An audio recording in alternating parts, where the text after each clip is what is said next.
Okay, now I think it's working. But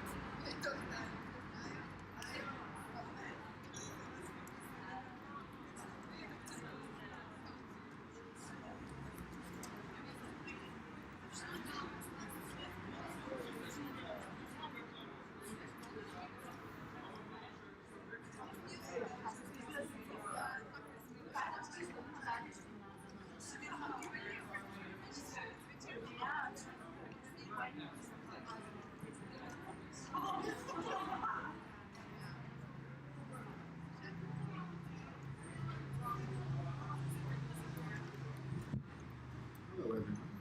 Welcome. Sit down. Get comfortable. Mohammed Salami, the new Center for Research and Practice, which is Practice. The new Center for Research. It's okay to smoke. We're others.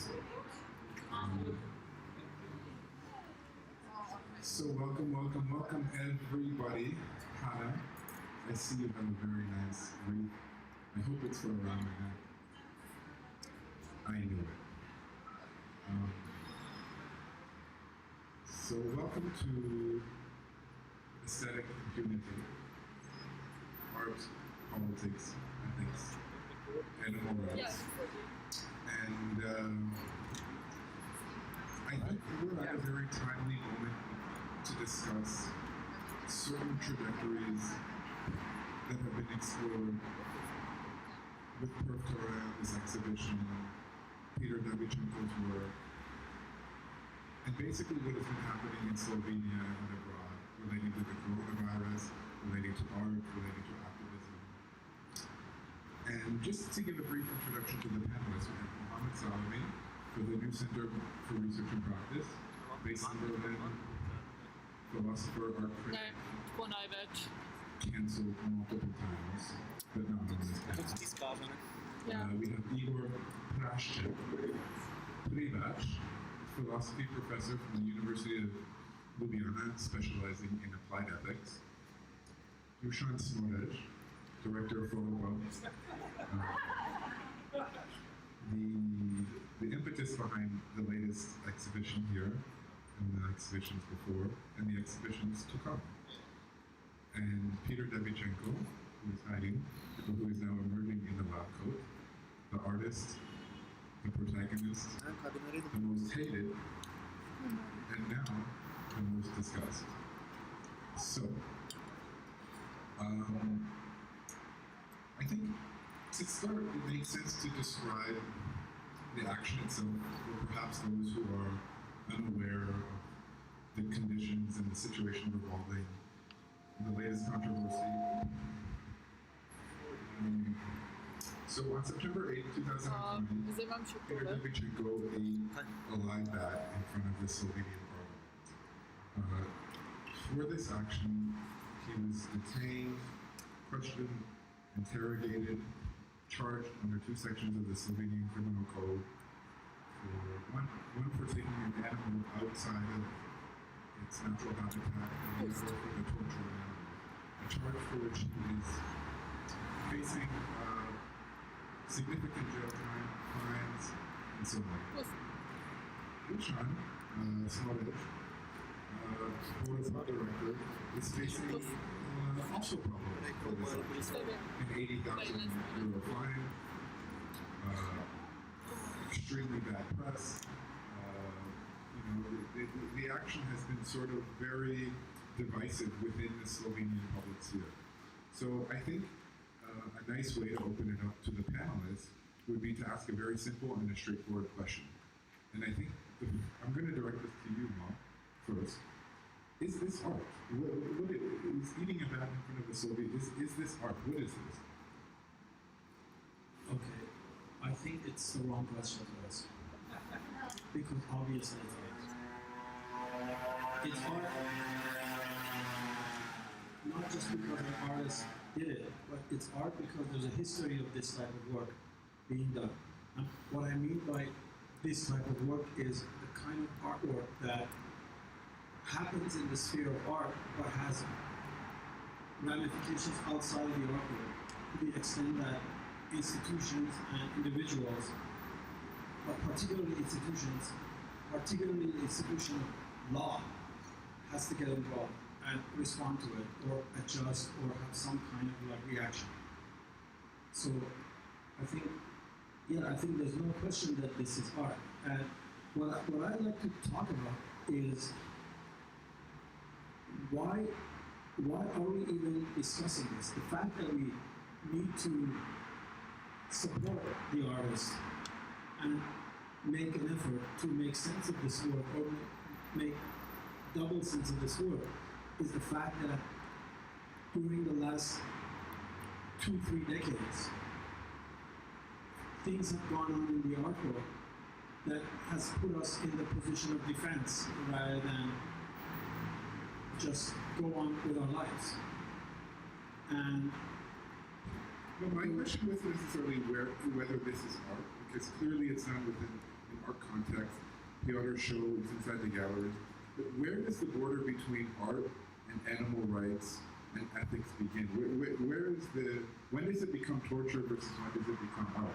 Let me throw this question to Igor, because he's in applied ethics, and this is kind of his specialty at the University of Ljubljana. So let me pose this question to Igor. At what point for you, in a sort of applied ethical context, does art become unethical? Hi to everyone. Hoping that you're hearing us better than we are hearing each other right now, because we have some trouble. I had some trouble really to really find what was already said. But yes, well enough to answer the question, in fact. Speaking ethically, from my point of view, I don't see any problem with this act, except for the fact what was going on with the bag. So the question if this is art or not is not bothering me, and in fact I wouldn't say that there are any kind of proper boundaries between art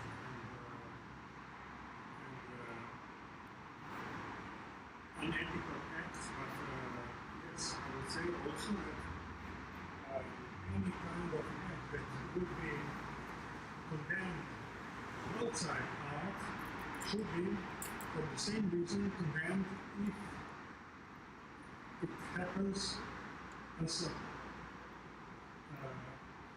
a performance of art, as an art action.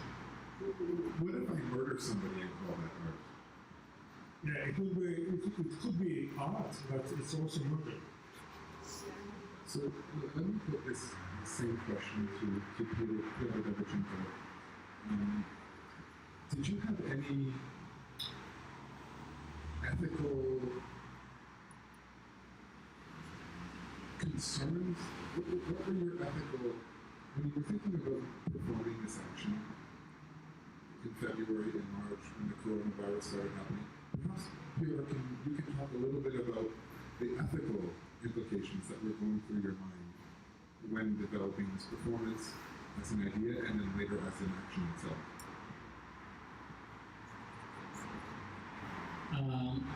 So I will start by maybe quickly mentioning my previous work, where before this project for 3 years I lived in south of France, and I experimented with exiting the capitalist system by not utilizing money, so not spending €1 for 3 years. I only eat what I find on the road, what was destroyed by progress. So I eat roadkill only for 3 years, like everything that I find, every animal was to me equal in the system which I created.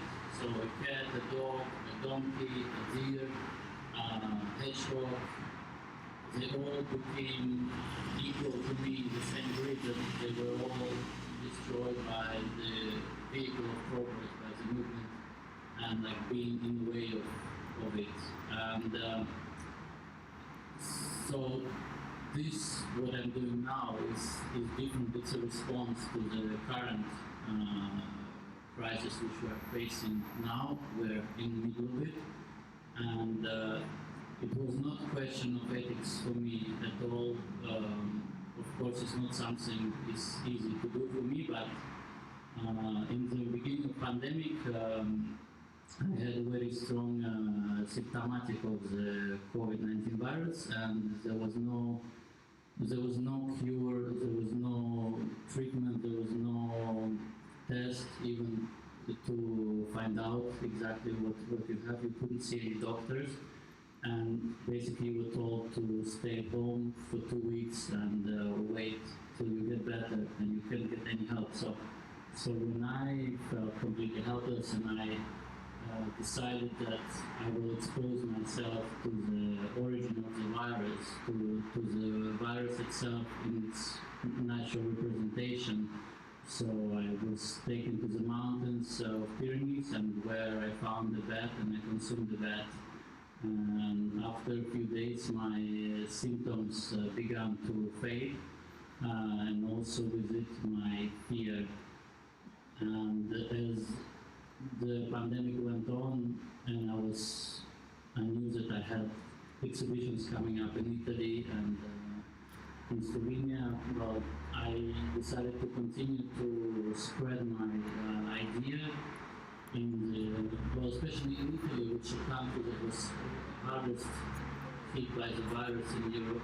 And I went there with my research, and I presented it to the public there, and I did a public action there in Rome, in front of the Monument della Patria, to get attention of the Italian government because they were doing huge investments in the pharmaceutical companies, and I saw the hypocrisy, the huge hypocrisy with which these pharmaceutical companies approach the situation, and it was all, and still is, all about profit, all about these huge corporations profiting from our suffering, from the old people, vulnerable people, poor people who are the most exposed, minorities who are the most exposed to this virus.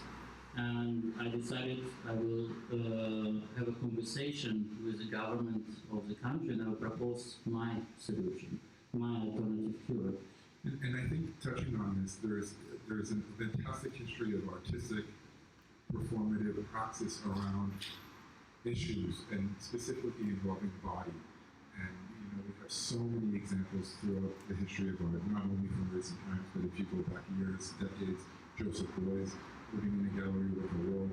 We have Balkan Baroque, Marina Abramovich, 1990s, serving the room, cleaning bones, literally in the Venice Biennial Pavilion. But to bring this question to you, Dusan, how does institutional responsibility and institutional ethics factor into your sort of idea to bring the show here? What is, as an institutional actor within Slovenia, how do you approach this from an ethical and an ethical perspective? Yeah, first, thank you all for being here. My base idea on why I invited Piotr to do this show here was kind of based on my thinking during the whole Corona pandemic, and rethinking our ways of artistic production, basically, and rethinking what's the way how to optimize our artistic production, what's the way to go from idea to an influence or to an effect with less, with using less money, with using less energy, with using less trash or whatever. And this show came to me in a way that it became interesting to me because it's using a gallery space, it's using the space, it's using art also in a different way. It's a functional project. It's not an art exhibition. It's a living space. It's a laboratory. It's a research space. And for me, this is it's kind of the next step in what we should do in this time where square meter is the most important currency. People don't have anywhere to live. Why don't we live in a gallery?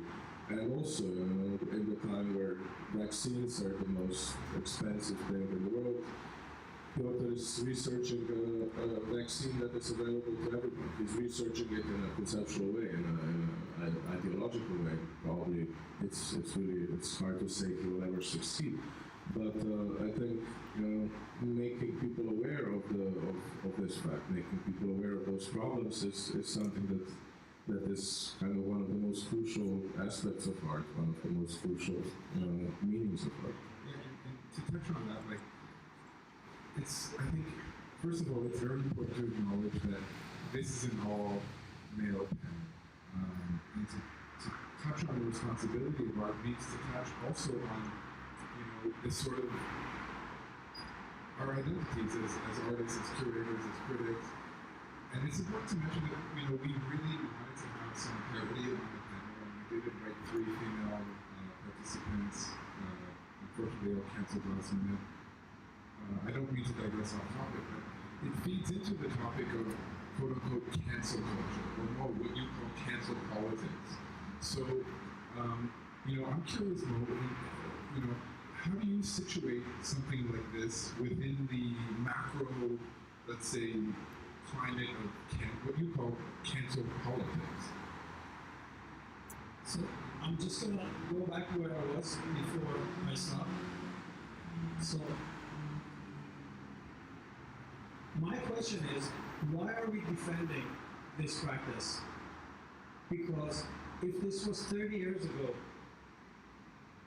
all institutions of art in this city would already automatically, by default, would be on the side of the artist, claiming this space of experiment, the space of daring, space of doing stuff and crossing borders of ethics.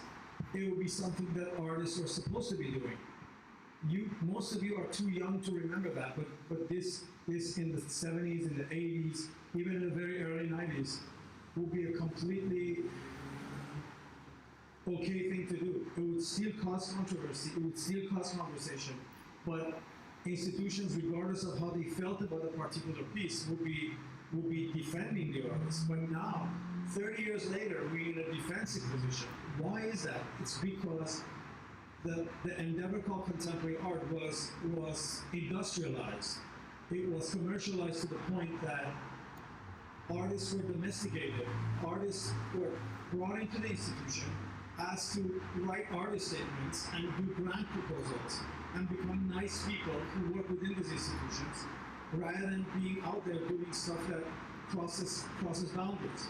This is why we're here defending this work. And it's very important to talk about this history, particularly since 9/11, there was an effort made to make art more tame in relation to the outside world.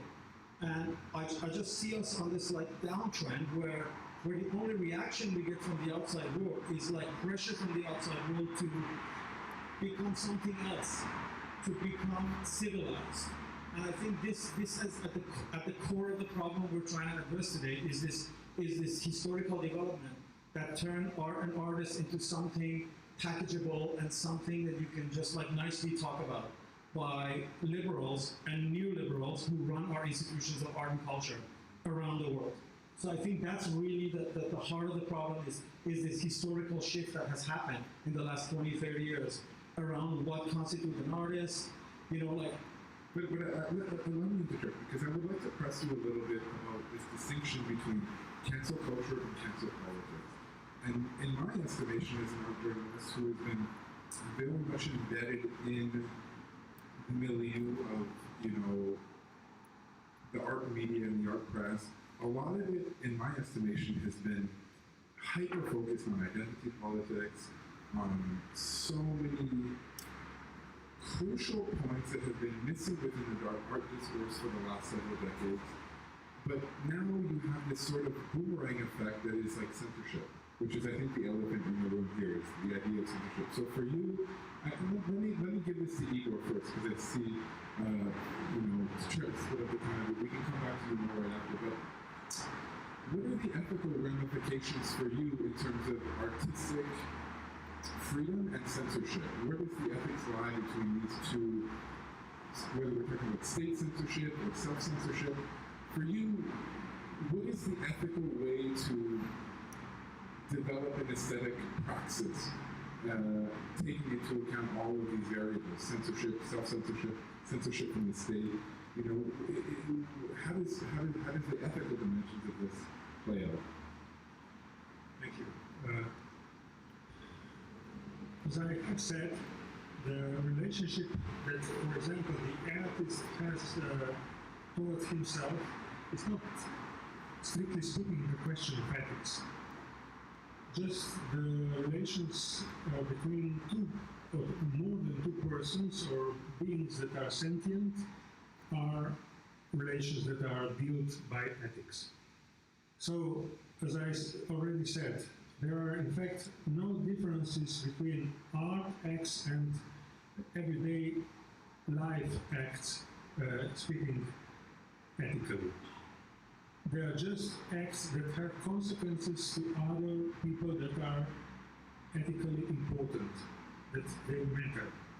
And if there is such act, if it is produced by an artist or by a lay person in everyday life, there is, in my view, no difference. Meaning that art cannot sacrifice other important being interests for the sake of art. And let me put this back to Mo, please, because I think what I would really like to hear your thoughts on are the sort of endless dialectic between censorship and cancel politics, as you say. Is there ever a time to censor art? Would that ever be permissible for you? When does censorship become permissible? Is it permissible for you? You know, can you expand upon this sort of these floating signals? Can you go to this a little bit?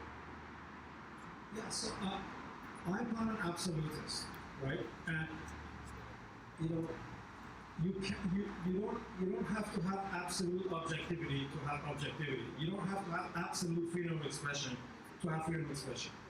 And same with cancel culture, which we in a conversation we've been having, I actually prefer to call it cancel politics because there was nothing cultural about canceling. It's a pure political act, and it's a politics of canceling. It's not cancel culture; it's cancel politics, right?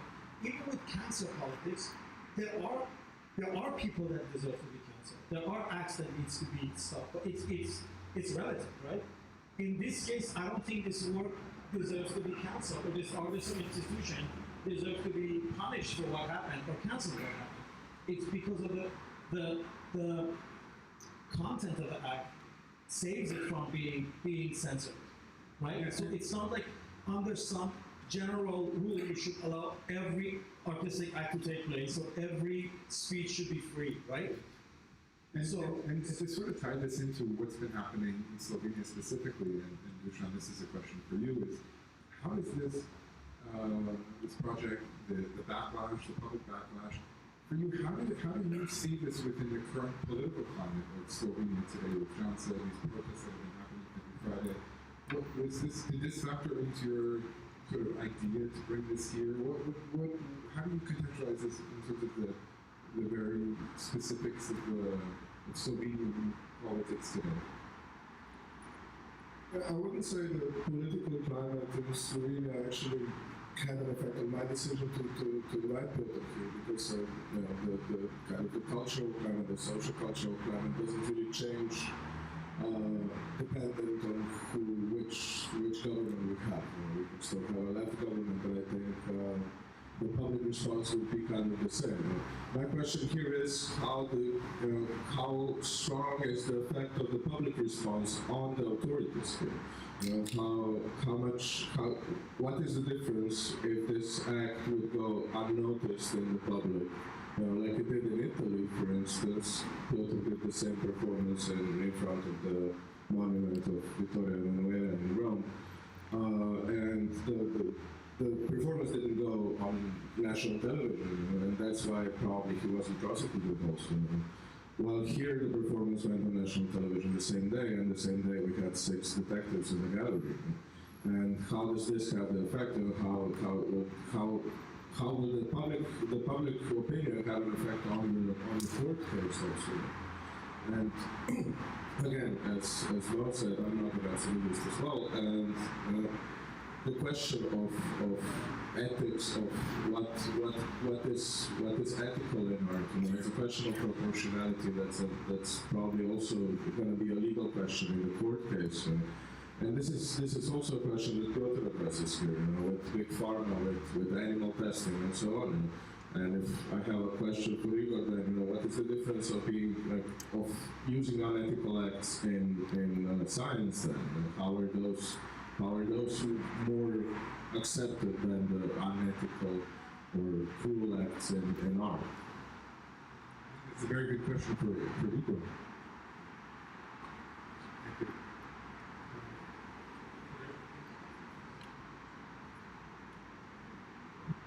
Yes, since now I was speaking absolutely generally, making no distinction between different arts that are cloaking different interests of different kind of important moral beings. But certainly there are such differences, and these differences should be healed. And yes, there is a question of proportionality, and I absolutely agree saying that there are breaches that are far more important than this individual breach of potential breach of the let's say rights of an animal that are produced every day industrially, that are going on unnoticed and untackled. And on the other side, there was this single act hurting potentially one single being that was getting big attention, and not just attention, it was, as I understand, also fined, or it is on trial because there is the possibility that the author should will get a fine. That is absolutely unproportional. So for you, this reveals a sort of double standard or hypocrisy. Kind of, yes, absolutely. And I see this act in a kind of civil disobedience act that could be morally, let's just say, in a way, legitimized. And to turn this back to Peter, in terms of, let's talk about like the method of performance, because from my perspective, this type of action is not legitimized or given any sort of legitimation unless there's a specific public reaction. For you, Piotr, how important is the public reaction, or in the case of Italy, the lack thereof, perhaps? How important for you is public interface, is creating, let's say, for the media spectacle around performance? How does that factor into the action itself? Let's say the post reaction.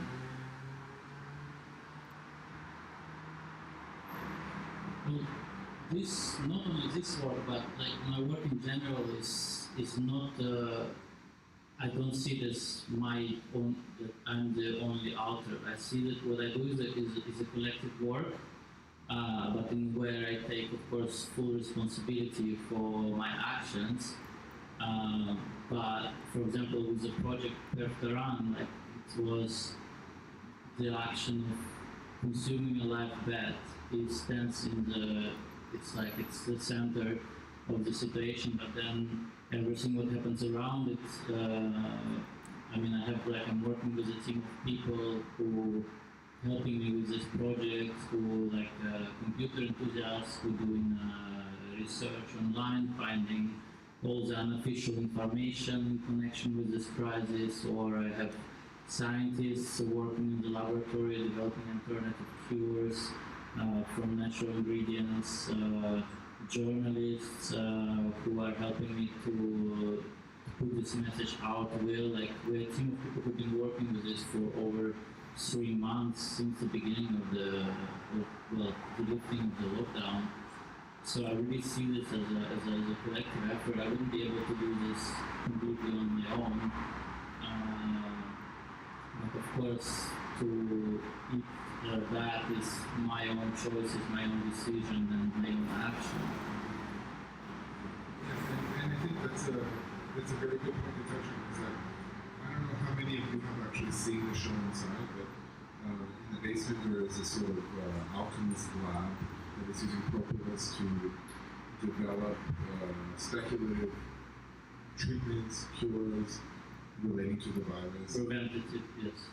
Preventative serums. But you know, I think to bring this again back to this idea of, you know, where does the border between art and science begin and end? And I think perhaps, Mo, you could maybe give some historical context from your work in education. I mean, is there a sort of boundary between different methods of research? You know, in the last 20 years, there has been so much talk about artistic research, PhDs given in this. What validity, what right does an artist have to move into science? I mean, all the right in the world. The question is like, would the artist find an institution that's willing to support it, and what kind of cost will it have for an institution, right? It's usually calculated that way. So for me, I totally disagree with you. I'm not an ethicist, but I also don't think that art can claim absolute autonomy from real life. But I think the relative autonomy of art allows the artist to dive into things that from the outside seems unethical. It's the nature of the kind of work art has been doing since the beginning that allows it to do this type of work. But what happened again is throughout a long history of people trying to sort of open up artist autonomy was questioned, and then the idea of art as an autonomous activity was critiqued and undermined, and then of course earlier movements like Dada and all those people who wanted to like blend art with life also helped to erase this distinction and erode the autonomy to the point now that we can have this stance by an ethicist who declare that there's no difference between an act inside the world of art and outside the world of art, and both should be judged with the same ethical measure. Which I think it's part of the problem, because I think if an artwork sort of like crosses the boundary of ethics in order to achieve something greater, in order to have a kind of impact that it must have, then all the means for it within the realm of art, it is not ethical. Now, law might want to still consider it unethical, but the function of a good lawyer there is to actually make this distinction and basically argue this in the court and make sure that the artist is either fully discharged of everything or just like treated as someone who unintentionally and by accident killed a bat. Sure. I think, you know, this goes back to Igor and the sort of principle of applied ethics. I mean, I think perhaps it would be useful here, because I'm not sure where the boundary between, like, let's say, applied ethics and maybe philosophical or speculative ethics begins. So, you know, in your mind, when developing an ethical position on something, on an issue or on a legal precedent, what are the sort of filters that you apply to an ethical situation to determine whether something is ethical or not? How do you develop a position on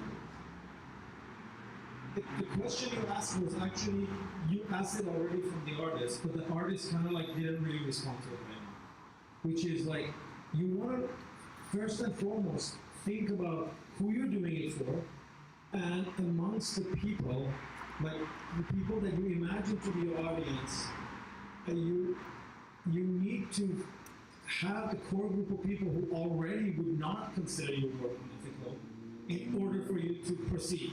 Because, for example, like where I grew up, in my neighborhood, it was kind of ethical to sell crack, because you had a broken family home, you had a government that was not providing any support, and there was a sort of ethical argument that if you sold drugs and you gave back to your community, that this was sort of this kind of like Robin Hood, this is a Pablo Escobar, like this is this sort of thing. But then when you have like a sort of liberal centrist world order that is so absolutist, that applies these absolutist principles to ethics and art and so on, then this sort of, you know, idea of like, okay, I'm selling drugs, but you know, I'm helping my mother, I'm helping my brother, I'm helping my cousin.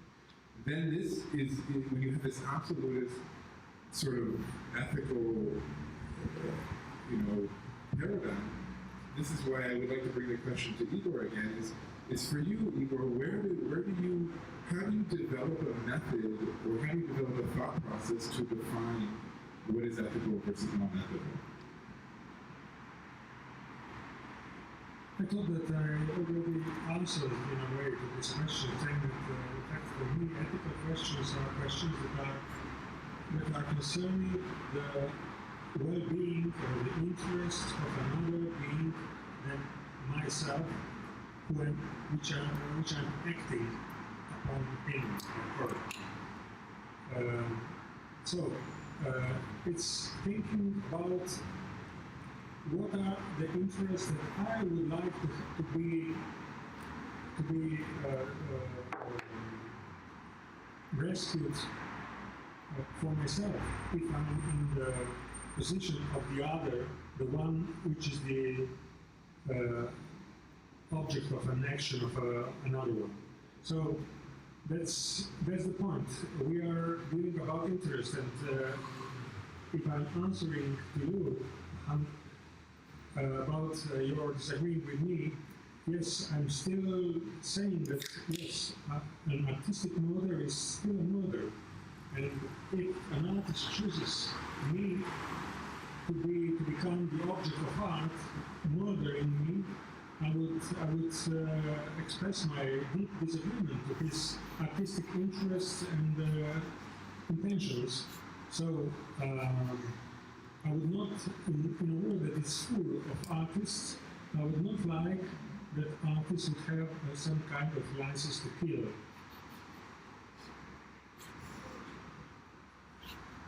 I mean, sure, but we want to be able to examine these case by case.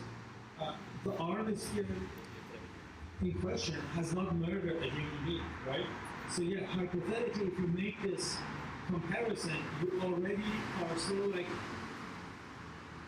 you're already sort of like implying that what the artist has done here is similar in some kind of qualitative way to murdering a human for the purpose of art. Even to me, I mean, this might sound like a radical position, but I would wait to see if the murder of that person was worth it as an artwork before I make a judgment on it. So I don't know, like, you know what I mean? Like, I mean, we just had the case of an Antifa person who shot and killed a right-wing fascist protester in America, right? And then a few days later, he was murdered by FBI people, right? So now, that fascist person who was murdered wasn't really like killing someone in the moment that he was shot, but he was just shot because he belonged to a group of extreme right-wing protesters, and this Antifa person just shot one person in the head, right? Here it comes. Like, maybe that was also like a, let's look at that as an artistic act. Was that murder worth it or not? You know what I mean? So we have to really look at the context, what caused that act to happen, what kind of impact does it have, you know what I mean? So that's why it's very important. Context is specific and case specific has to be examined.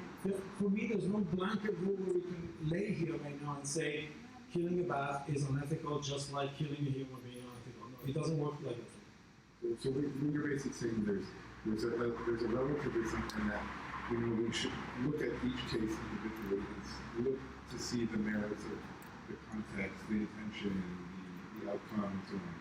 Dusan, how do you feel about you know, creating beyond what you've done with Peter Davichenko? You have Fotopub Festival. You know, you're involved in many different projects. For you, is when you're developing ideas for projects, are you always sort of trying to respond to like a hot button issue, or is this something where you're looking to like participate in like a social political climate? You're trying to participate in the discussion when you're developing projects. What is your thought process for curating a space like this or curating a festival? Like, what are the kind of things that you begin to consider prior to inviting artists? I think the function of art, or at least the function of what I'm doing, is to kind of reflect or respond to current affairs, which is, as feminists have said already, personal as political and so on. I think any action that we do is political in some way, and I think any artwork that we do is political in some way. My focus is not entirely on political or activist art, or not at all, basically. This is one of the rare projects that are very strongly political and very strongly activist and very strongly kind of opposing law, government, and so on. But in my practice, lately I've been looking for projects that are kind of rethinking the procedure of how we do art, rethinking our kind of process of our artistic process or our creative process. So basically, with me, the ethical question here in any project that I do is always kind of related. It's always kind of I'm thinking of if the project is strong enough, if the art is strong enough to have strong influence enough, to have strong meaning to be unethical in this sense.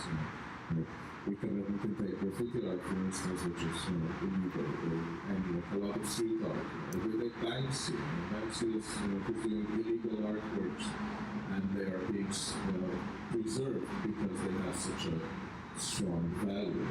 I think this is this kind of proportionality that we're looking for here. Why can Banksy make a big graffiti on a building that's cultural heritage and not be destroyed? Well, this is problematic. On that note, I would really, it's such a big and beautiful audience. I think it makes sense to open it up a little bit to, I know there's no mics, but it's like we'll shuffle some, yeah, we can shuffle some. So, disagreement would be preferred. Who in the audience? Okay. Thank you. I think it's only fair that I'm the first one to say something because I was also the first one to cancel this.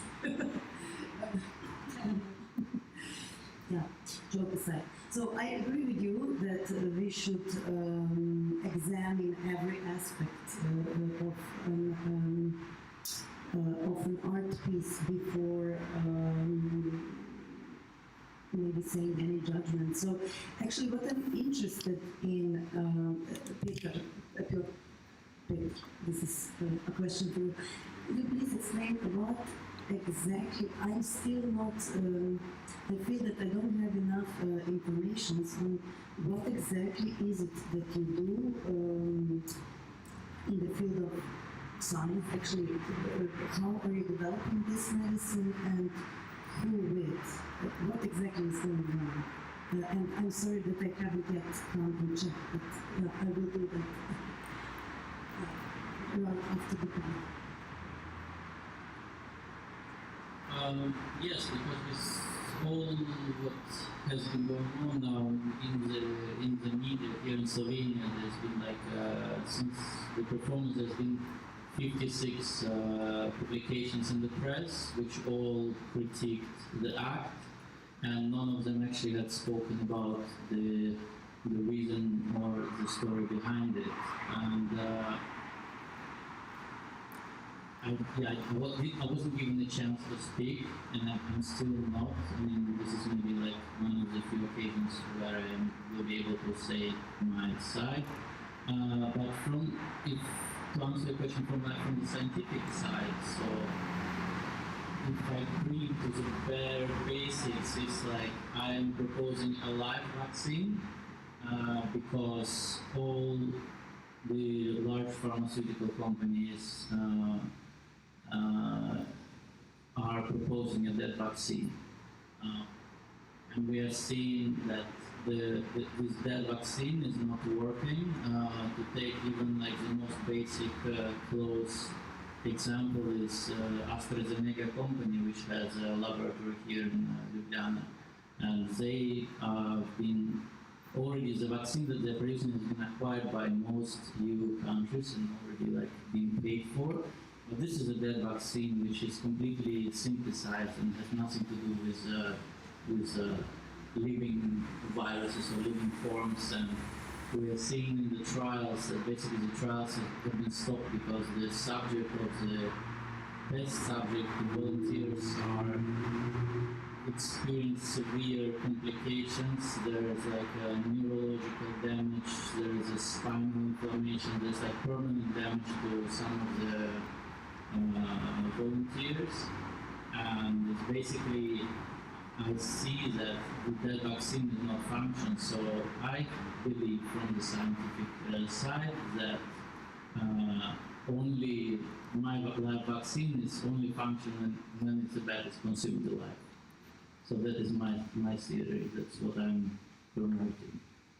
And it's also to point out that maybe where the large pharmaceutical corporations are moving in the wrong direction by trying to completely synthesize something to fight something that is stated come from natural source, come from the bat as origin. How then can we completely synthesize something when all throughout the history, all the vaccinations they are made, they're based on the real virus, they're based on the source of the virus. So why are we now trying, why now this pharmaceutical company is trying to synthesize something that's completely unnatural? And we are putting all our resources into these researches and giving them full freedom to operate.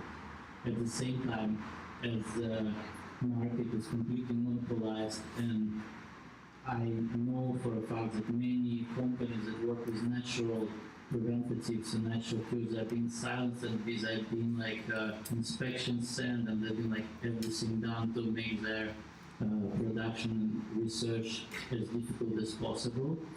And so with my action, I'm just also starting a conversation with the government, with the public about the situation.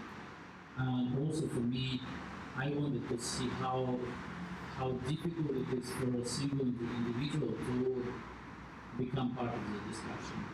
What is it even possible to have a say in this pandemic, in the situation? Because every crisis, I mean, we talk particularly about this crisis, I see it's being used for profit by big corporations, for profit by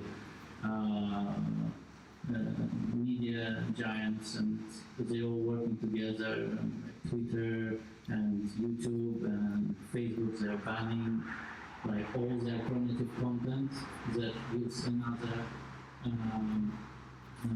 outlook on the situation and propose something different. So basically, there's a monopolization of the media and the market, and I'm just trying to see like what an individual can do in the situation.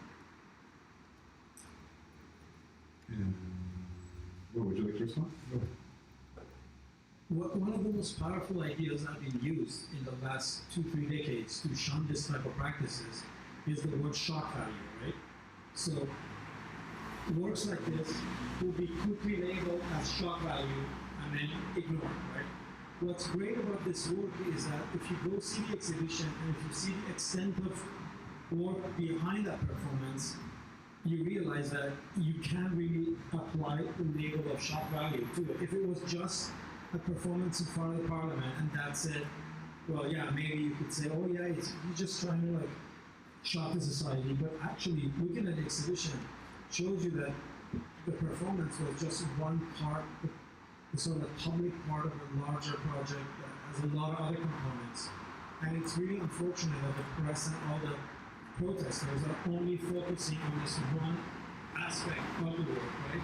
So I think part of the challenge is to get more media attention and try to broaden it and show that the work is not just this act of killing a bat and consuming it.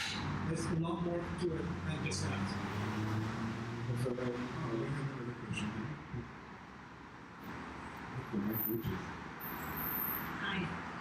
Actually, that's not a question. It's a kind of. I would like to know what you think about the influence of social media into the ethics, and that's how like social media manipulate in a way ethical thinking. So, for example, I'm struck what you said about like art 30 years ago, 20 years ago.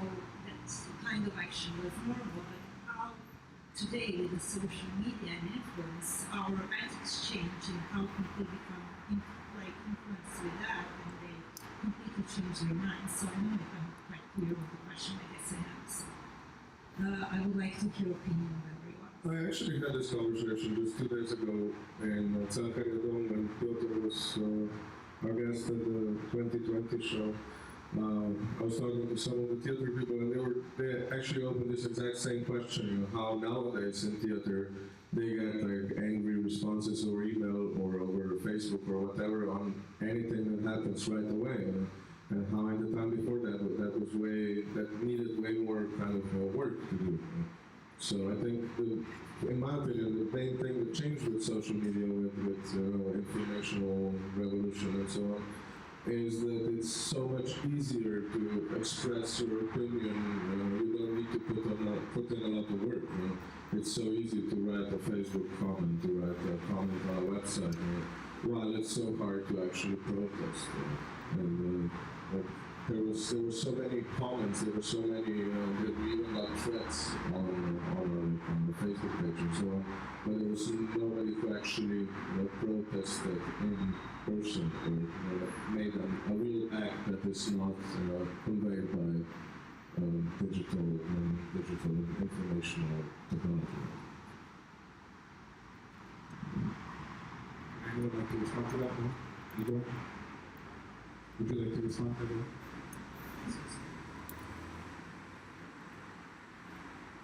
I would just like to point to one distinction between what is ethical question and ethical stance given by a large number of people, and the one that is given by people that are dealing about the ethical question as a profession, as ethicists.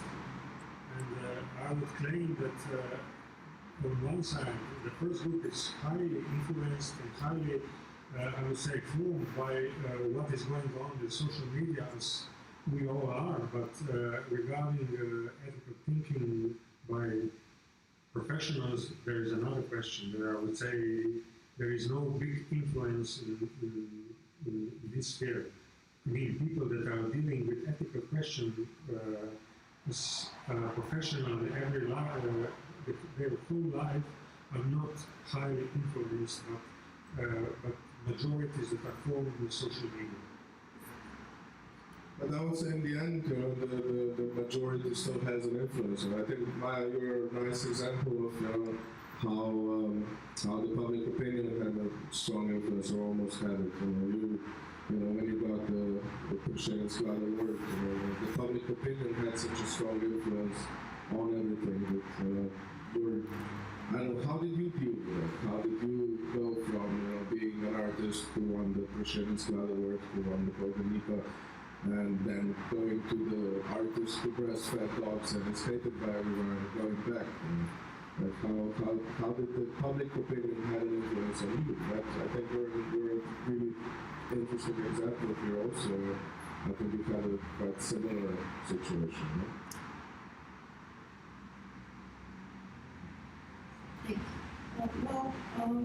I was thinking about what would be the parallels, but I think that the main distinction that happened in my case, which is different from the case of Peter, is that In my case, the public was dwelling very much in the morality of what I did.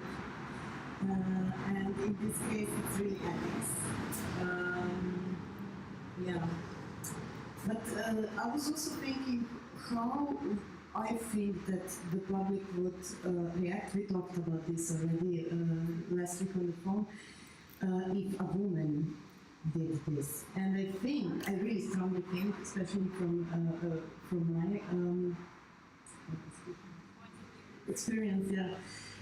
I think that probably the public would be much more engaged into the female than in the animal, in her well-being, her mental well-being for sure. And in this case, the public is totally the narcissism that actually is evoked by wanting to save a creature that is obviously not in the same power position as the heterosexual white male. Definitely white, definitely white. Yeah.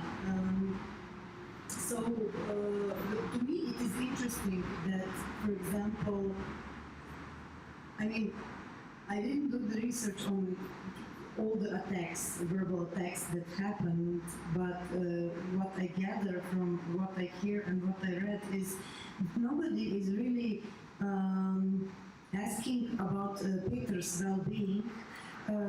What is his real, total, intimate? For example, this is super interesting to me.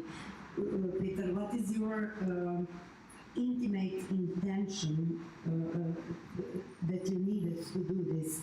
Okay, I know that it is very much connected with the world around us falling apart, and I totally understand you, that you needed to do something radical with your body as a reaction to the whole fucking world fucking falling apart.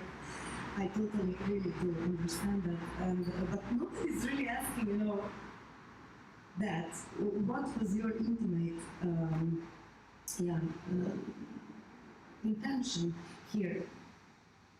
But since I asked that, actually, I didn't really answer your question, right? Okay, maybe just to say how I went through it. Well, it's a plethora of, it's very, it's huge adrenaline, it's a plethora of many different feelings at the end.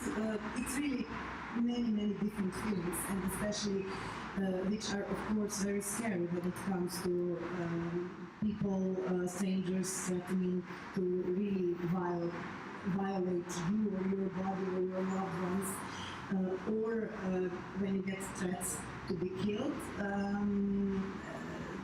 But on the other hand, it was definitely worth it, because I think that every artist should do something like that.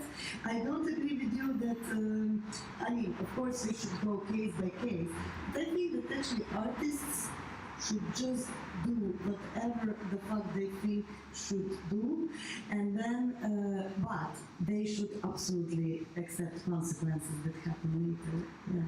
And this is what actually really, I mean, I can talk for myself, it really, it builds you. It's a good experience. Okay, so you say take responsibility. What would taking responsibility in this case mean? I mean, he's been engaging with law enforcement. He's been engaging with court. He signed the paper documents. He's sitting here explaining. I think this is taking responsibility. Exactly. Right? So yeah. Because if he said like, "Fuck you, I'm just gonna go back where I came from. I don't care. I don't even visit your country anymore," that would be not taking responsibility, right? Like, I did my Instagram post on this. Fuck you. That's not what he's doing. No, I wasn't implying that at all. I just What said do you mean by taking responsibility? Because I think the artist in this case is taking responsibility. absolutely. I didn't mean that artists in this case did not take responsibility. I was talking in general, but in this case, for sure, he is taking responsibility. I think taking responsibility here is taking his own work seriously.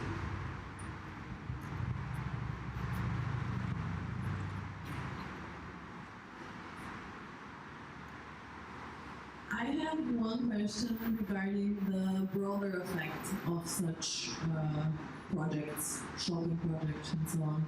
So, what is the real effect outside the art field? I see the public, we're mostly, all of us somehow, culture field, So, what is the real effect of this project in our Slovenian social sphere outside the shock and this kind of debates on social media that this is not okay? So not just this particular project, but projects of such a kind.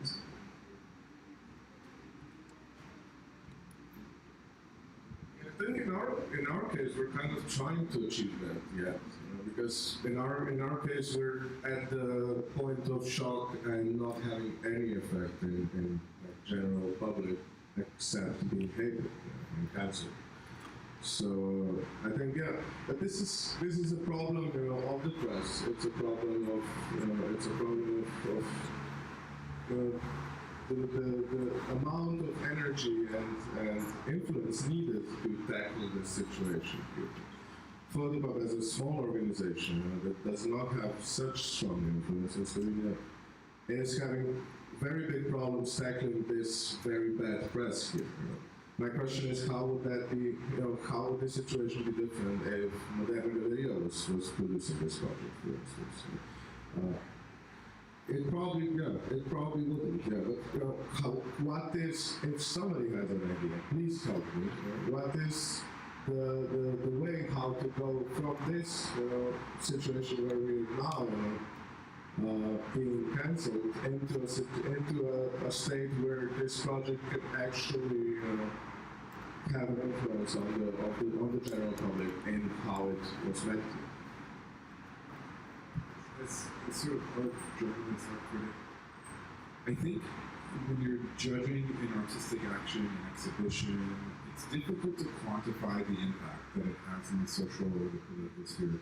Reason being because it's art, it's not politics, it's not, you can't have a poll and see if it was successful. So it's patently not quantifiable. But I think where we can examine influence is in qualitative influence. So in like echoes of performances, echoes of discourses, like in art there are so many ongoing discourses, whether it's ecofeminism or colonialism or decolonialism. So I think a lot of artists are pushing this sort of pushing along, but the influence is not something that you can quantify and say, okay, we had 10 negative press, we had one that was neutral, and we had one that was super positive. No, art is not meant to create a spectacle around its own quantifiable impact.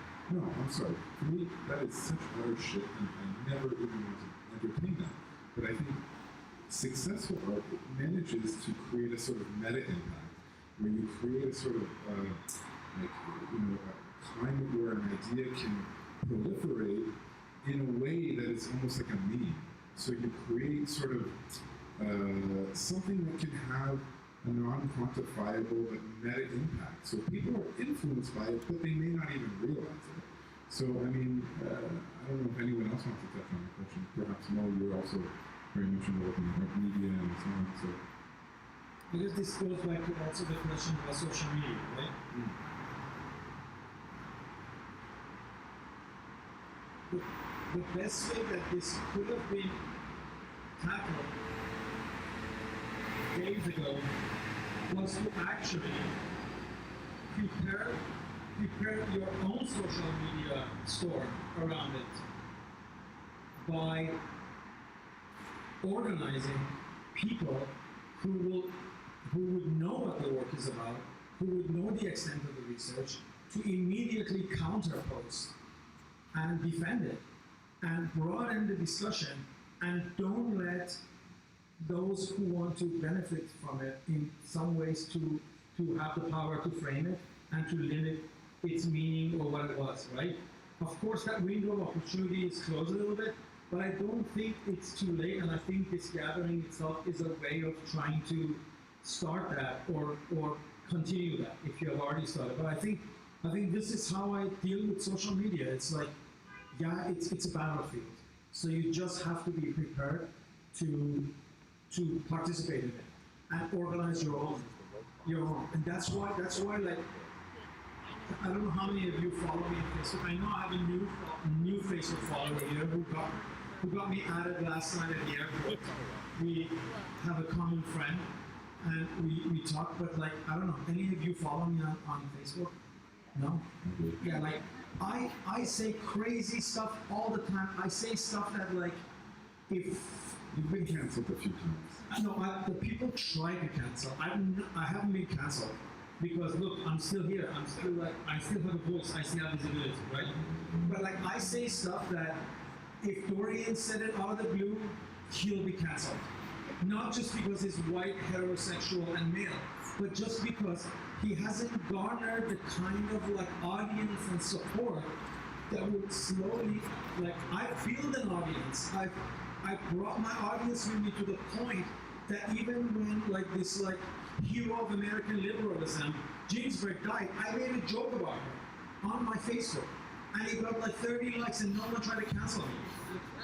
You know, so it's an ongoing effort to basically build your own bubble of influence, your own network of people who are going to be there with you, and sort of show that like the largest crisis of cancellation that ever happened to me and my institution was in 2016, and we used to work for 2.5 years with a very controversial technology philosopher, Nick Land, who basically is like a myth of like CCRU and Warwick philosophy, and basically the whole school of speculative thought came out of the work of Nick Land. I mean, it's probably not When worth I the started flavor the new this. center, I really wanted to work with him, and he had already crossed the border to the right wing.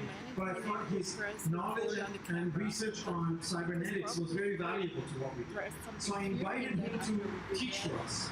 From the very beginning, I knew this is going to cause problem. But it didn't really become a problem until after the Trump election, because then he kind of really moved to the other side and started defending Trump and supporting the Muslim ban. And that's when we internally at the Youth Center started the discussion of maybe we should stop working with the plan.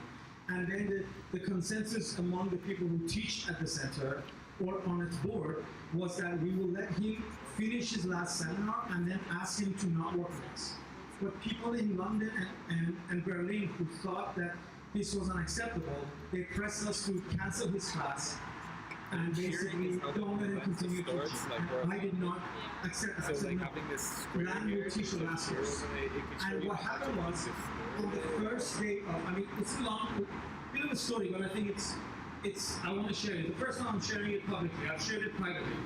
So I'm in Athens, and I'm moderating a panel with like Maria Lynn, the curator, and Efflux people are part of it, and some other people are part of it at a sort of artist run center called the State of Concept.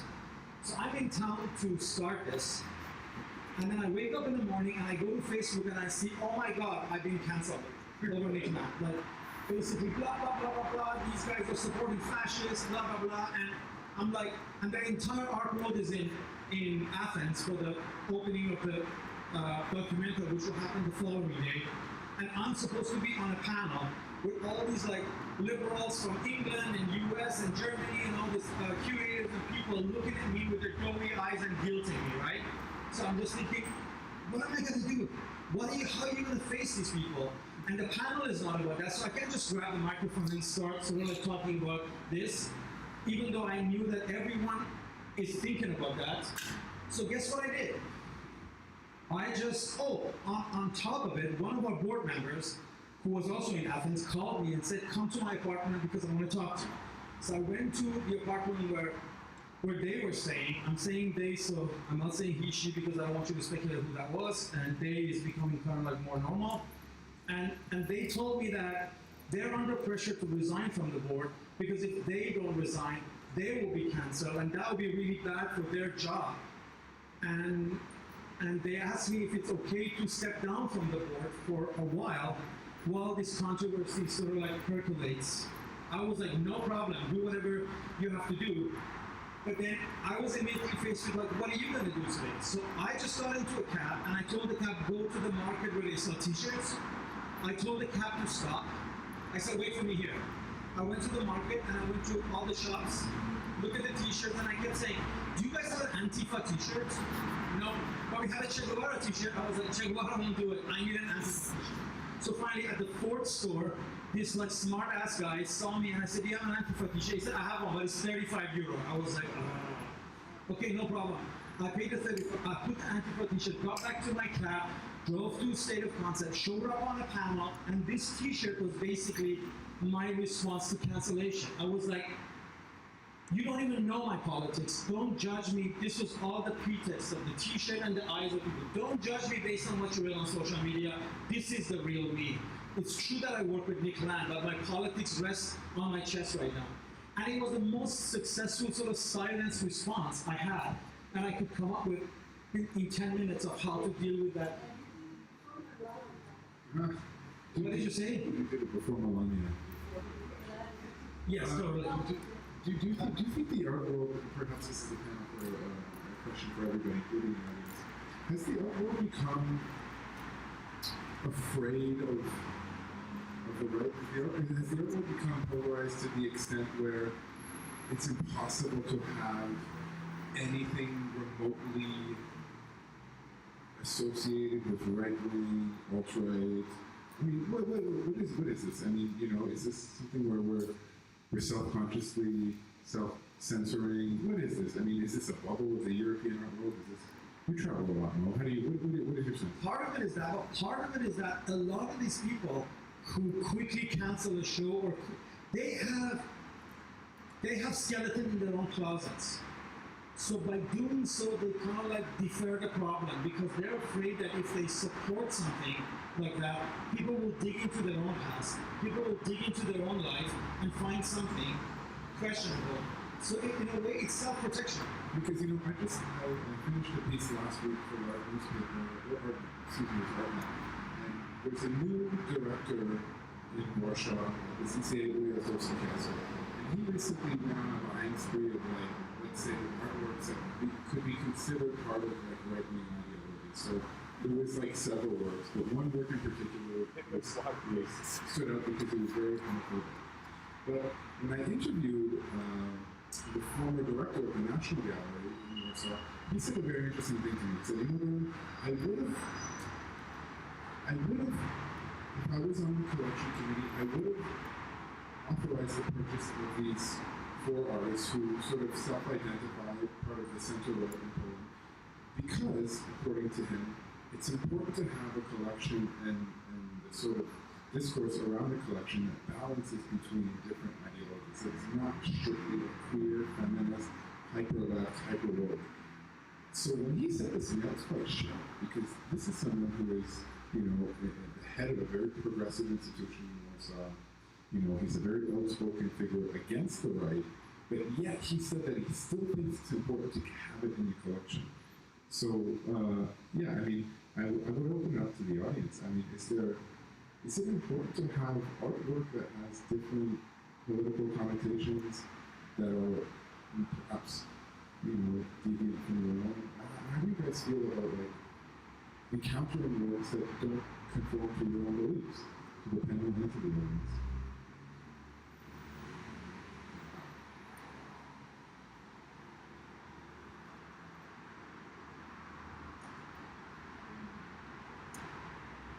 So I'm paying my own connection, so I'm not going to tell about that.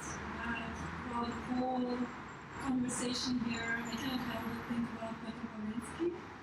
And I don't know if you know his story about the pretty the same performance he did in Paris and in Moscow, and the pretty different reaction to that. And maybe you know that the performance, which consisted of burning the door, the Bogdanka, and the place with his base sitting, and of course the political act, which was of course perceived by many of the people in Russia, by many of the people in the by a journalist, the pencil, and he himself was actually wanting to do the pencil. He himself claimed that it has to be recognized as terrorist act. Yeah. Which wasn't, because of course it would be done before international audience, it would be completely outrageous, everyone would stand behind him. Like every intellectual in Europe would get out and go to the demonstration, and also the opposition in Russia. That would be a huge deal. Which later, several months later, he escaped to Paris because of the other situation he had with his girlfriend and the woman. He was. It was pretty unprecedented what happened with the woman. It was like no. Yeah, exactly. He was completely praised for that action in Europe. He was absolutely like the hero. Then he's coming to the Paris, and then the situation is actually repeating itself. He's going and understanding throughout the 3 months he's in Paris, he's understanding that the main foe here is not Putin, the regime of Putin, but the capitalism. So he's going to the main central bank and burning the door here, which is causing basically no reaction in the press. And he's since 3 years in a prison. So regarding speaking about the political inclination of an artwork and how the public is reacting, I would definitely say that since 10 years I've been in Germany, I haven't seen any politically relevant and shocking artworks, which would be on the places where the people just gathering, where the people go in public places, which would definitely have such a shocking content, which would definitely like cause a discussion within the public in such a level. And I suppose kind of this conservative is definitely going also into the collection and how the meaning of an art works and the political constitution of the exhibitions is construed. So that's not a question, it's rather like a condition. The Pavlinsky thing is a very personal one for a viewer because I think, correct me if I'm wrong, but Pavlinsky spent some time at the Foundry. No, he hasn't, but yeah, I mean, I know his work well. I haven't met him personally, but I have, in certain situations, I have helped him in a certain way. So, yeah. But touching on this, I think the idea of someone brought up Thoreau. I think it was Igor who brought up Henry David Thoreau. This idea of like civil disobedience. So the idea of using one's body to interrupt the machine of big pharma, of capitalism, of social decline, of ethics. I think this is a very interesting but problematic theme within, let's say, 21st century art discourse. Because on the one hand, you have a very physical, canonized, sort of very neat package of performance artistry. The problem with performance is that it's not easily commodifiable. So you can have documentation, you can have photographs, you can have ephemeral objects that sort of stand in for a performance, either before, during, or after. But the problem is that it's never really accepted by the art system, in my view, because it cannot be easily put into a gallery and sold on the wall. So, touching back and bringing it back into the idea of like collecting and developing like a sort of like methodology around perhaps collections or curating, and trying to synthesize different political ideologies. Is it important to have works in your collection, or as a curator, or as a critic, or as a cultural theorist? Is it important to engage with works that may disgust, offend, that perhaps may cause problems for you? I mean, no, have you ever encountered a work that disgusted you, but that compelled you at the same time? I mean, all the time. All the time you learn to look at. I think my problem is not with work that makes me angry or works that makes me happy, but I think most of the art that needs to be cancelled are 90% of the contemporary art that actually doesn't do anything. It just spends money, spends resources, They build an installation, they put it up, they put it down, nothing changes. That to me is the most outrageous thing going on, but that's the majority. I just wrote a review of Berlin Biennale, and it's going to come out at Oculon in the next couple of days. And you know, this underwhelmment to me is a bigger problem, you know, and of course, a lot of the work in Berlin Biennale are great. We just made an agreement about one of the artists that you're interviewing, these prison drawings, right? But the frame itself is so boring that just actually it deflates any good thing that comes out of like singular artworks that I put in the show. In terms of your question in regards to collections, I think it goes back to sort of like the ontology of art itself. Part of what art does is a function of time capsule. That it captures in its materiality the worldview of the society in which it was made. I'm just good, bad, and ugly, right? I'm just quoting the Austrian art historian Alua Rigo, right? That to him, like worldview can only be located in material practices and in material culture, right? But that's not all what art does. Art is not just a time capsule. So as a time capsule, I think it's the duty of collections to include problematic works, right-wing works. Maybe don't put it in every group show, but you need to collect it. You need to preserve it for future to understand the dynamics of it. The other part of what art does, or like what art is transformation, is worldview. In that sense, you want to support works that go along with the type of worlds you want to see produced. So in that sense, you want to support proactive art that supports your ideology, art that supports like particular types of emancipation that you've invested in. But I think the time capsule part is also important and needs to be brought into sort of like collection. But I think when you said at the beginning how in Ljubljana everything was possible 30 or 40 years ago, now it is not, that is the zeitgeist of this time. Nothing passes anymore. Everything is cancelled. Everybody is afraid of everything. So I think we are kind of with not having art like this in collections. We are kind of mapping this time. You know, in this time, art like this is actually not capable of being in those collections. So, yeah. And I think for me, like a lot of times, what drew me to the art field, it was not necessarily the work that I found beautiful or the work that I found ugly. It was more the work that I found interesting, because I never really had this thing where I was like, wow, this, you know, the system capital is so beautiful. I was more interested in like a room of maps right before you go in, because it told such a geopolitical story of the world. So I was never really someone who came to the art world through beauty. It was always through, okay, like what is like a trigger now? Like what is being triggered through this? So when I approach a work or a biennial or an exhibition or an artist, I'm always approaching it with the question of what makes this interesting now, why, how, for whom, and so on. And so I think that's also part of what attracted me to Piotr's work at the beginning. It was the Roadkill project, the Millennium Room project, in Italy 2 years ago, and it was just so strange and odd. And here's this guy eating roadkill for 3 years and calling it art. I was like, what? No. And I reread it again. I'm like, no. I read it a third time. No. All right, I'm going.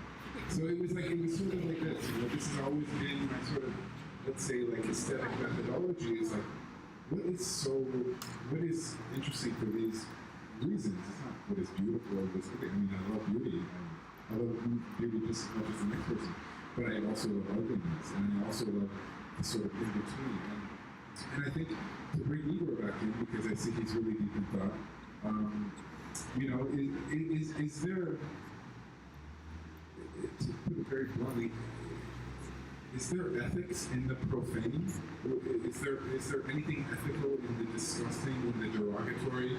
Can we find ethics in the slum, in the landfill, in the detritus of art? Where does ethics come in when it's offensive?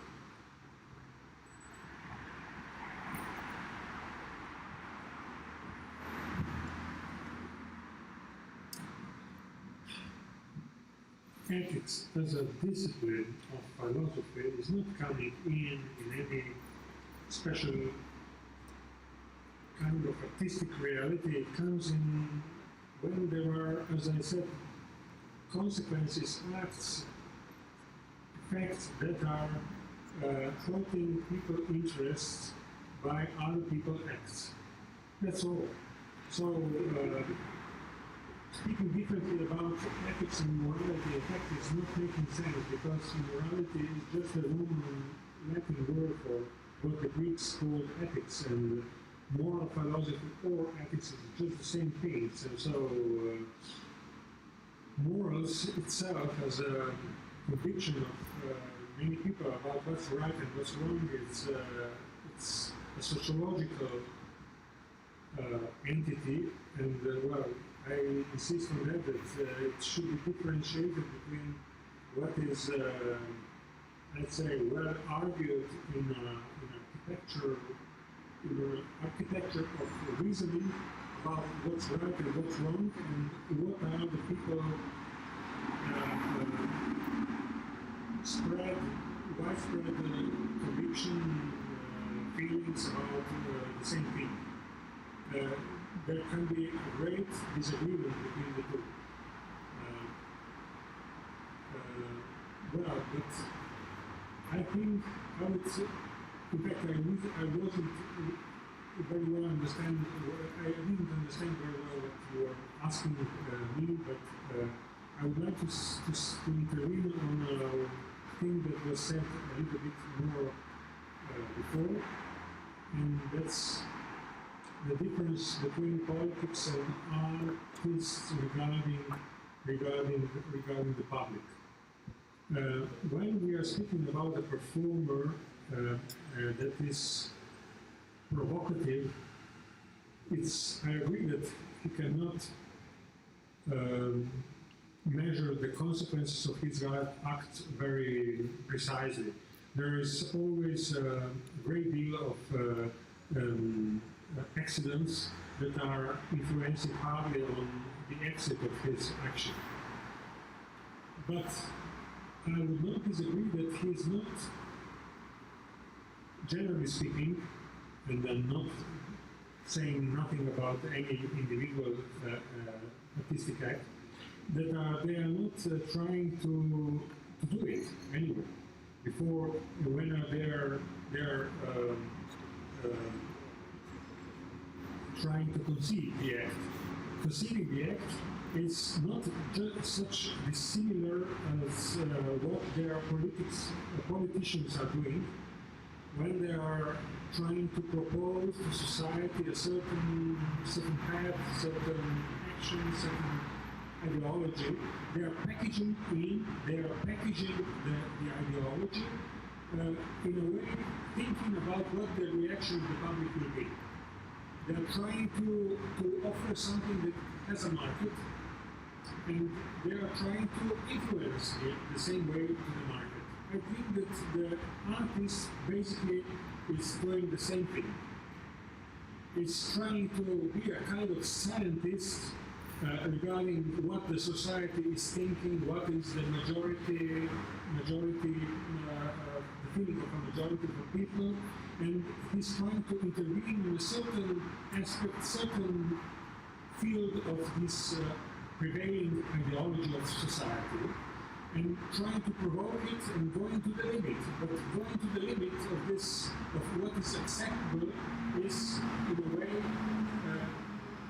also pronouncing about what is this prevailing ideology and what is precisely the limit of it. So he's playing with the engineering. I would say the aspect that is unifying the activity of an artist and of a politician regarding the society is the fact that both of them are a kind of social engineers. And I'm not giving an evaluation of value saying this. I'm not dismissing the being an engineer of society. This concept is very often regarded as something negative that one is supposed not to be. I'm not agreeing with that. I think that it's nothing inherently bad in thinking about engineering the future society. And both of them are doing this with very different kind of resources and medias using, but and even there is a great difference in the kind of intervention. On the limit, on the other, one way, one side, the other side, and trying to catch certain quite suspicious group of people on the side of a politician.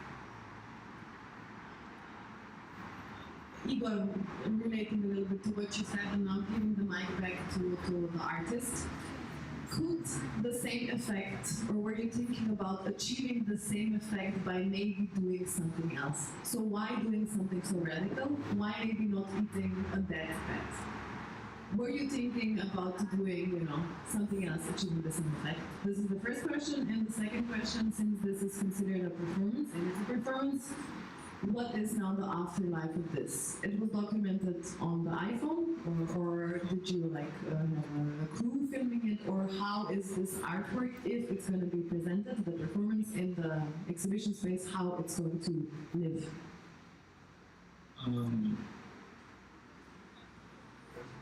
First, because the first question. If you could achieve the same effect with something else, or if you were thinking about achieving the same effect with a different kind of action? No, it's not possible. It's, I believe that the live vaccine only functions when it's alive, so the pet has to be alive when I eat it. If it's dead, it will not function. So that's just a practical point of it. There was no other animal I could eat because the bat is the source of the virus. So it had to be a bat. And it has to be a bat. And the work now is documented on video. It's been shot on the phone, and it's now playing in the gallery here.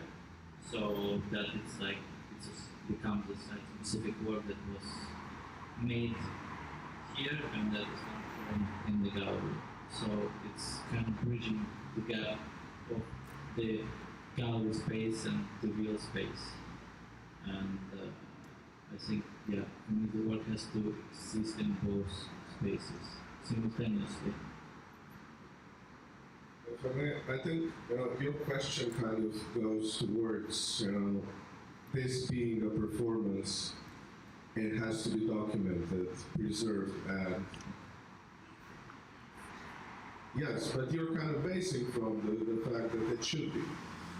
You're kind of are you giving the performance value just because, just based on... No, I'm just asking him if his idea was to document it and that it lives in the exhibition space as a video as it is here. Or if it's enough that it's not documented and just talked about. And about his decision how to present it in the future, being talked about or being present in the exhibition space. Well, I can't really answer this question because I cannot say how the work could or would continue because now basically I'm facing 5 years in prison for this act.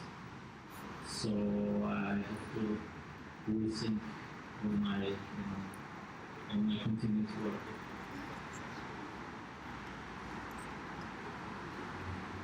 Okay. Hello.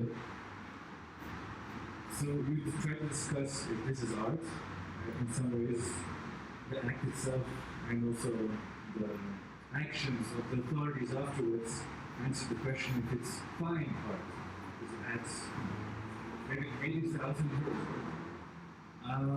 My question is, because there's a lot of emphasis on the bad eating, and you've spoken before that there's a group behind you and you're working with who have a different, add different parts of this whole project and this idea and concept. And would you say in some ways maybe the act of eating the bat is taking away attention from it?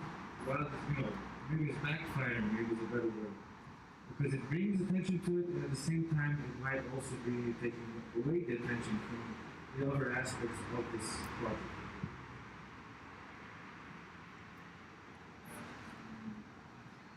I don't think it does take away the attention. Yeah, I don't know how to answer this question. I think no, it's like it's necessary. It's a necessary it's like a commercial for pharmaceutical company basically. So I'm also with this act. I'm also promoting Pfizer, and actually like in the ideal world, like why I think now for me the project is failing because still for after 3 months I haven't been able to actually have a conversation with the actual perpetrators, the hypocrites, the pharmaceutical companies themselves. So in the ideal world I would like to have this conversation rather sooner than later. I mean, it would be ideal to get if Pfizer would get in touch with me to discuss this matter. Just to quickly go back, this is the moment where I do become absolutist. This work is a simple work, so chopping it in parts and not doing something and asking yourself if I wouldn't do this, then this would happen. I think doesn't come into question here at all, in my opinion.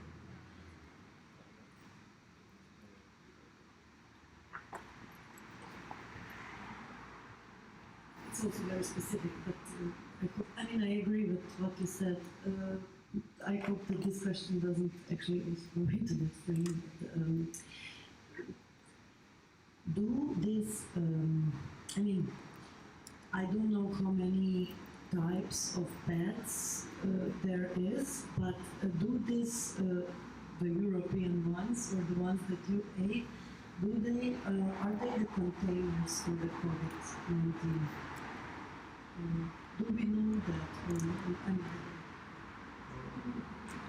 We don't know exactly, I think, the species, but it's like I know there's many. I mean, in Slovenia, I don't know the total amount of species here, but I know like now the detective told me that 43 of them are protected.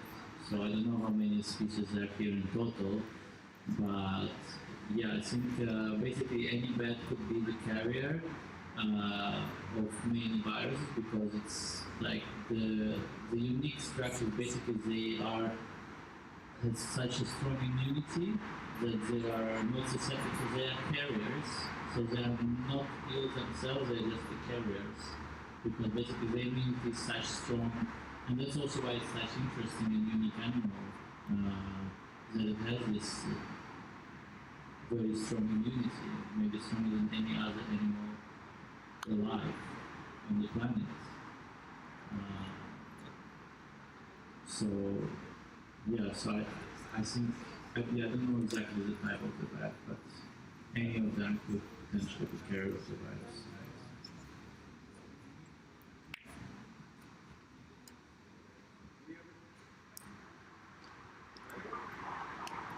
Questions? No? If there's no other questions, we can proceed to the second part of the evening, which is Duchamp's birthday.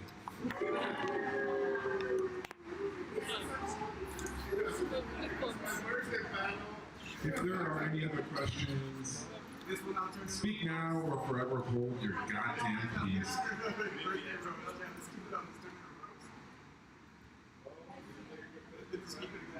No parting shots? You could just give a parting shot. Say something like, you. No parting shots? Parting shot. Final words. Don't be afraid of social media. If you think this art is legitimate, please go out there and make a post and write about it and say it made you feel uncomfortable, but you still think it deserves to be discussed, it deserves to be exhibited, and the gallery should not be sued for 80,000 euro for showing this work. Rather, it should be applauded for supporting daring work, for wanting to turn the page on the boring contemporary art world, where it just shows work that doesn't make any impact and just wastes public resources. So please do that. Don't be afraid. No one's gonna eat you up and no one's gonna kill you. Support this work and support the work of the gallery, even though you might have some ethical objections to the acts that were part of it.